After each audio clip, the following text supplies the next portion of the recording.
রোগ যেন আমাদের ঘরের বাসিন্দা ছিল।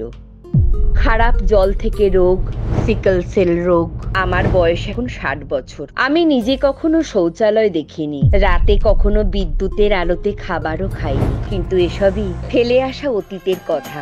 আজ মাথার উপর পাকা ছাদ হয়েছে, আজ সব বাড়িতে শৌচালয় হয়েছে, সিকল সেলের পরীক্ষা করা হচ্ছে, আমাদের আয়ুষ্মান কার্ড হয়েছে।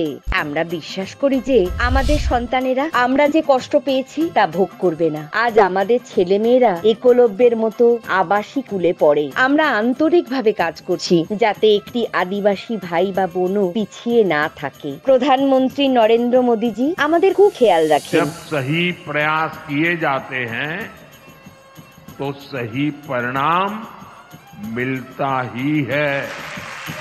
দেশের সকল বনবন্ধুদের জনজাতি গৌরব দিবসের অভিনন্দন।